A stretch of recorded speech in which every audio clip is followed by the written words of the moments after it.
Welcome to Civics in a Year, the podcast that makes civic literacy fast, accessible, and surprisingly engaging. In just 10 minutes an episode, we'll tackle one of 250 essential questions about American democracy, how it works, why it matters, and what it means for you. Whether you're a student, a teacher, or just someone who wants to better understand your country and your rights, you're in the right place.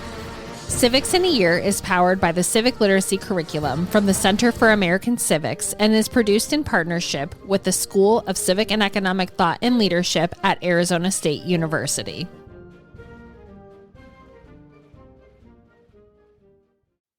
Welcome, everyone. This is our kind of first episode of Civics in a Year. And in this episode, we really wanted to talk about why we're doing this podcast. So this is going to be a little bit of a different format than our other podcasts, but it's always a good idea to start with why. And today, my guest is Dr. Richard Avramenko, who is the director of the School of Civic and Economic Thought and Leadership at Arizona State University. You are also going to hear it called the Civic School. We kind of utilize those words interchangeably. My center, the Center for American Civics, is under the umbrella of the Civic School. So there's a lot of different layers. You might hear a lot of acronyms, a lot of things, but really we work together. My center is the K-12 bridge to the Civic School at Arizona State University, where you can get degrees, you can learn from our incredible faculties. But Dr. Avramenko, thank you so much for starting this off. This is something that you and I have been kind of talking about for a couple months, and now it has come to fruition. So can you give a little bit of background of who you are and what Skettle / the Civic School is? Yeah, thanks for having me. I'm very excited about this project. As you mentioned, I'm the director of the Civic School here at Arizona State University. I arrived last summer in July 2024, in the middle of the heat from the Wisconsin. Hardest time to come. It was a good time to arrive. I am a political scientist by training, and I worked as a political scientist in the political science department at the University of Wisconsin-Madison for 19 years. Before I was asked to come and lead this school. And it is a school dedicated to the teaching of civics. My expertise is political philosophy, publish on all kinds of things, but mostly different authors and their understanding of civic virtue, or the different virtues that can be brought to bear in our political and social lives. So I wrote a book on courage. I've written on philanthropy, ambition, those kinds of things. I am also currently working on a book on Alexis de Tocqueville, who's one of the great scholars, great researchers of American democracy. And he wrote the famous book called Democracy in America. He was a French aristocrat who came to America in Jacksonian America, 1830-ish. And as a young 24, 25-year-old man, backpacked around America for 9 months. If you can imagine, he got as far west as Green Bay, Wisconsin, as far south as New Orleans. And he met the president in Washington, D.C., and he wrote a really great book exploring both the trials and troubles of a new kind of regime in the world. And that is a regime, he called it democracy, by which he meant a regime where the people were largely in control of their own fates and destinies. Currently writing a couple of papers on Tocqueville right now, one on the idea of peasants and another one on the problem of what he calls abstractions. Democratic peoples, he says, tend to use abstractions. They make verbs out of nouns. For example, Miss Evans and I are currently conferencing. And as an aristocrat, these kinds of things drove him crazy. So I'm a big fan of Tocqueville, both because he's a champion and a critic of democracy, by which he means when the ruling principle are twofold in a regime, and that is both liberty and equality. So we keep saying this word civics, right? And it's in both of our names. Like, this word gets kind of thrown around. So I think the best thing for us to do is to start with defining. So could you define for me, what is civics? Sure. Civics is the science of citizenship. The word civics itself, it comes from the Latin word civis, which means citizen. It's the root, this Latin word is the root of other important ideas that you'll hear in this podcast, like civil, citizen, and civilization. So when we study civics, we are exploring the principles and values for which a political regime is created. So in our country, the United States of America, the first principle that guides our civic life is human freedom. So this freedom doesn't mean that people can do whatever they want. From the very beginning of the American regime back in 1776, the people living in the colonies on the East Coast recognized that the single biggest threat to freedom comes from the government or the state. So it's the state that empowers some people, like a king, to subjugate people. So to imprison individuals, to seize people's property, to force or deny particular religious worship, or even forbid religion altogether. It's the state, we have to keep in mind, that can put people to death. It's the state that can send our sons and daughters off to die in wars. So to put it simply, the state, compared to individuals, has overwhelming power. Can I ask a quick question? Sure. When we talk about state, we're not talking about like the state of Arizona, right? Like how do you define state?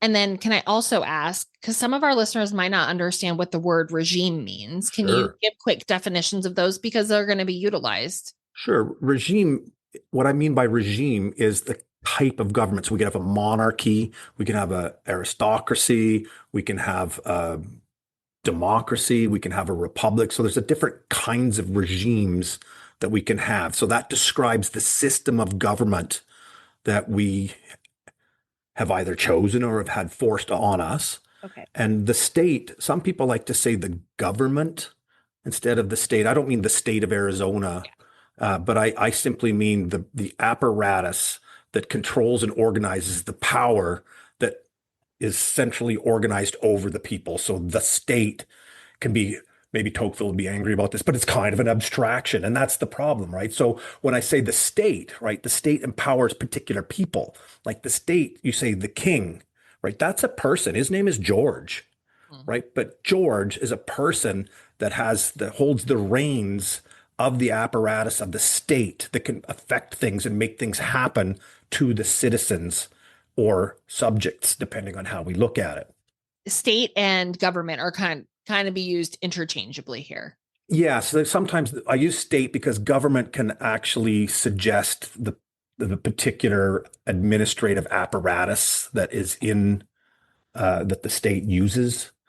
So the state, we can say, is the nuts and bolts entity that harbors individuals. It's sort of like a vehicle. The state is a vehicle that does nothing in our driveways until we put a driver in it, right? So we have a lot of control over what kind of car we'll put in our driveway. And that's what civics is.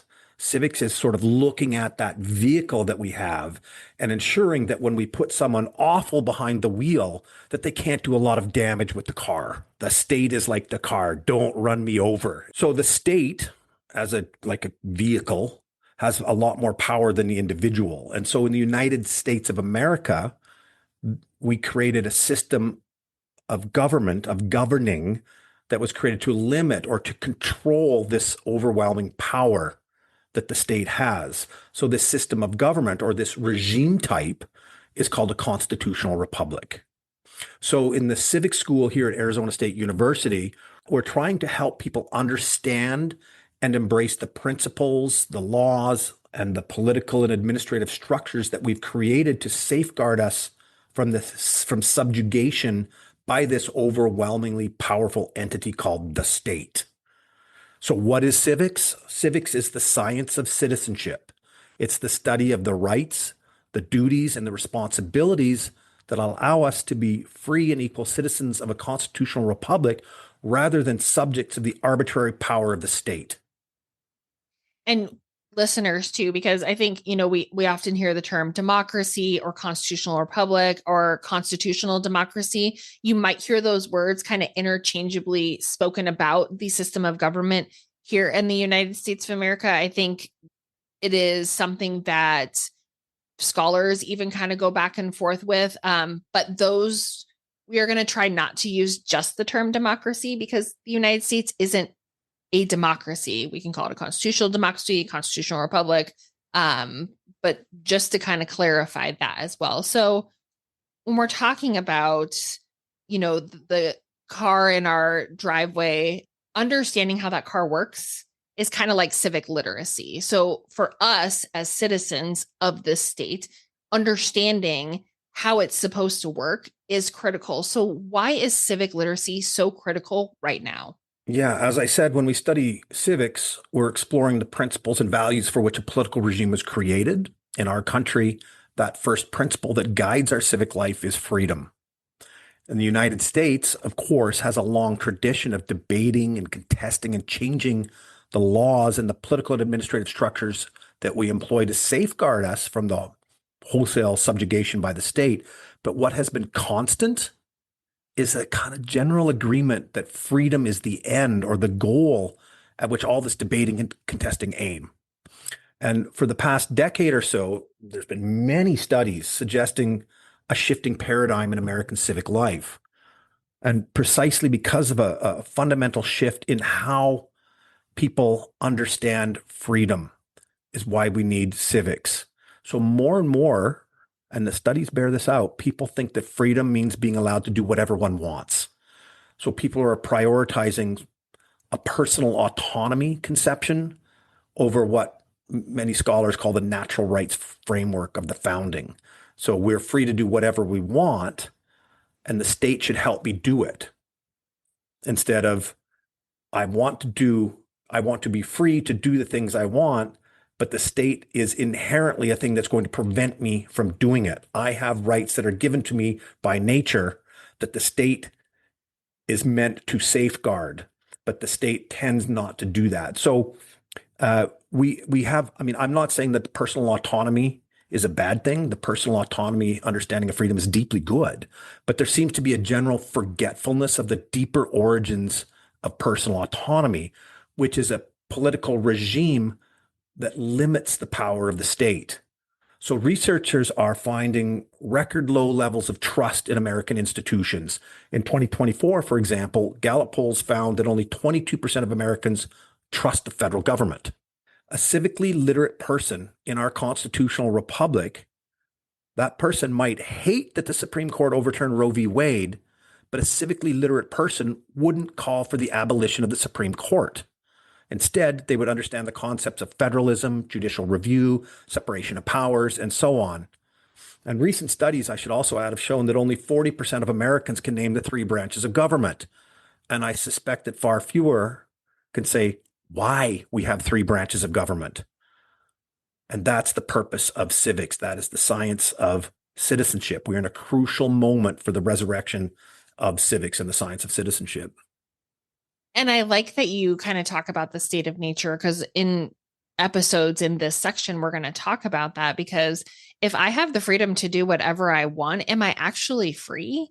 And this is going to get into the Lockean principles. And I think when you talk about free speech, things like that, those rights were never meant to be absolute. And we'll talk about the social contract. I love that you brought up the example of not agreeing with something the Supreme Court does and understanding, if I don't agree with it, here's what I can do, as opposed to, I don't agree with it, the Supreme Court shouldn't exist. I'm so excited about all of these episodes. Yeah. As somebody who knows a lot about civics, I think it's just so fun to dive into these things. So I'm glad you mentioned the state of nature. I don't know if we're going to have podcasts on the state of nature, but we absolutely are, because the state of nature, which is you have a state of society in which you actually have a government apparatuses directing and essentially limiting the absolute liberties of individuals. Because if you don't have that, you kind of have a Lord of the Flies situation, which Thomas Hobbes calls a war of all against all, in which life is solitary, poor, nasty, brutish, and short. We need rules. This assumes, of course, that human beings are naturally awful creatures, which is debated. But if one assumes that they're not and one is wrong, one is going to be in big trouble. But I think that's the nice thing about this is looking at the philosophers who talk about a state of nature and are people inherently good or are they inherently bad and why we need laws. And all of this is the conversation is important because that understanding is important. So we're doing 250 episodes, but they're quick because we don't also want to overwhelm people. But can I ask, and I know the answer to this, but I want our listeners to know why 250 questions and why 10-minute episodes? Well, I'm glad you know. 2026 is the 250th anniversary of the Declaration of Independence. So 250 is a sort of magical number for us. There are 52 weeks in a year. Throw in a 2-week vacation, and a podcast a day comes to about 250 podcasts. We are going to start these podcasts on July 4th, 2025, and conclude the series on July 4th, 2026, the actual 250th anniversary of the Declaration. There are a couple of wildly successful podcasts that I had in mind here when we dreamt this up. There's one called Catechism in a Year and one called Bible in a Year. And both of these adopted this format, sort of short podcasts that fit the busy lives of the typical American citizen. So the typical commute these days, and I looked this up, is about 20 minutes. So each way, so 40 minutes a day. So you can imagine one day each week, one listens to 4 or 5 podcasts on one's commute. We've also found that a comfortable attention span for our younger citizens is about 10 to 15 minutes. So we're hoping that this format will make these amenable to our busy lives for the older listeners and appropriate to younger citizens who need to learn this stuff as well. So our hope is that the slow consumption and digestion of our civics curriculum will fit the rhythms of average everyday American lives and fit as many people as possible. Yes. And we are really trying to make sure that every single one of these podcasts are short enough so that if you wanted to listen to it in a classroom with your students, they have the ability to do that and it'll answer a question that goes along with lesson plans. But also, you're right. If maybe I'm just doing my laundry and I just need a quick 10-minute podcast and I'm really interested in why the Declaration of Independence was written, because that's one of our first episodes. It's very quick and easy, and you can go back to it. And there's really so many questions that can be answered within this. I mean, to be honest, we could probably do more than 250, but we'll start with 250 and see where we go from there. People who are listening to this, what kinds of topics can they expect to hear about? Yeah, listeners of the Civics in a Year podcast can expect to hear many different topics. They're all designed to build civic literacy one episode at a time. The idea is that they're progression. So we do the stuff that you need early on so that we can continue building as you listen through the year. Episodes explore fundamental concepts, questions, and events tied to the American Constitutional Republic, which we think will be perfect for educators, students, and anyone curious about how our system works. I would also add here that I think that this podcast will be perfect for new Americans as well. So Absolutely. Adults who don't have a background in American civics, American history, should be able to listen to this and will be able to pass the citizenship test when the time comes. Which you might have a little bit of experience with. I did pass the citizenship test in 2017. And I didn't have this. I had to go and read from books, but I was able to read about and learn things about the Constitution and its principles, which is a big part of what we're covering in the Civics in a Year. People are going to learn about the branches of the government and the separation of powers and why those are important.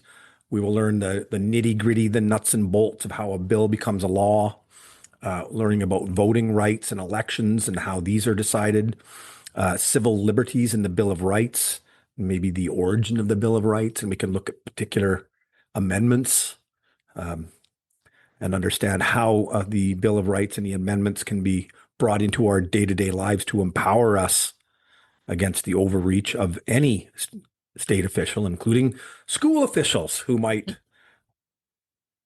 tell us what we're allowed and not allowed to read. Supreme Court cases, I think these are going to be very helpful.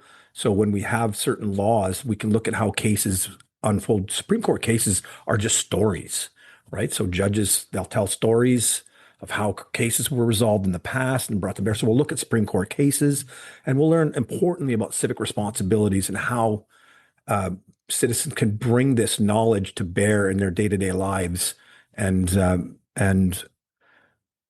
contribute to a long tradition of constraining the power of the state.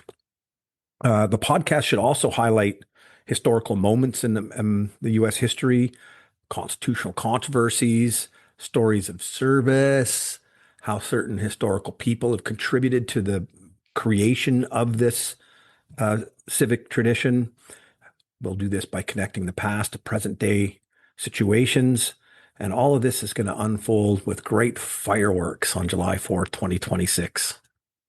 And it is, if you are somebody who is studying for the citizenship test, not only will these podcasts help you, but we have practice tests on our website. We have lots of different things within the civic literacy curriculum, because the civic literacy curriculum itself is modeled after the citizenship test. So, and it's all free, it's all accessible, because again, we just believe that civic education should be accessible to everyone.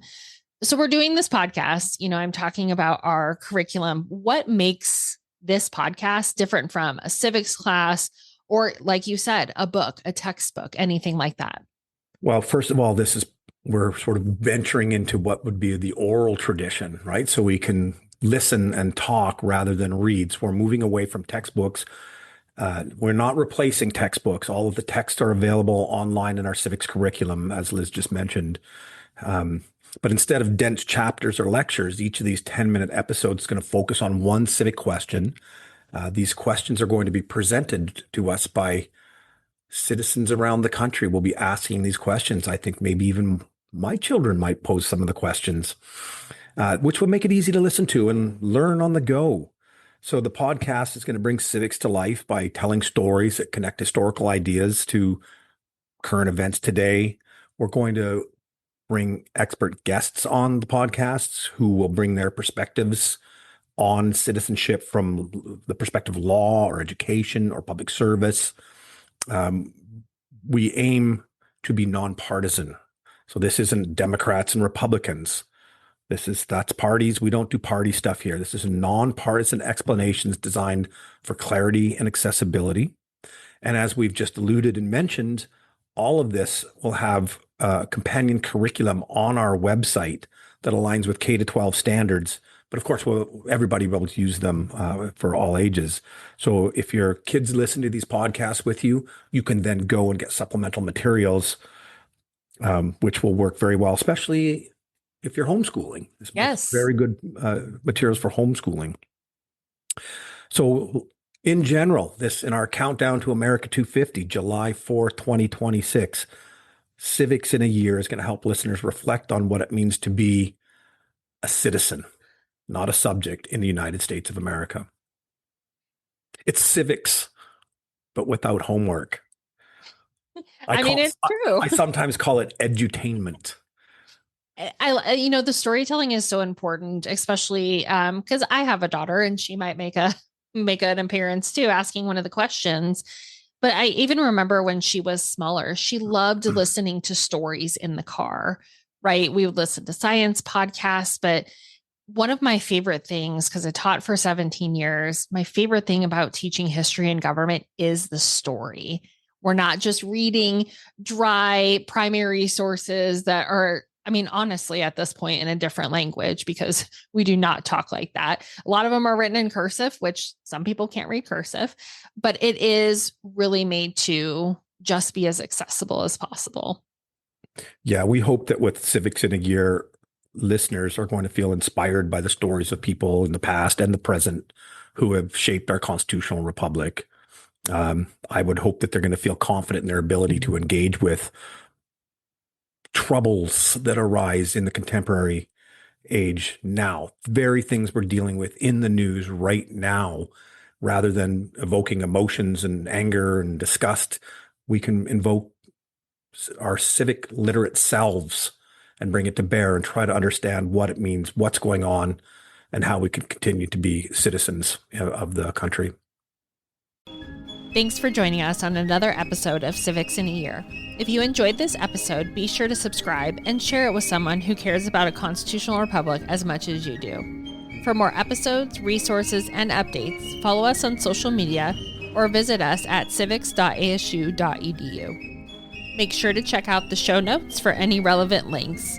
Special thanks to the United States Marine Band for their performance of the Stars and Stripes Forever. Let's keep building a stronger constitutional republic, one episode at a time.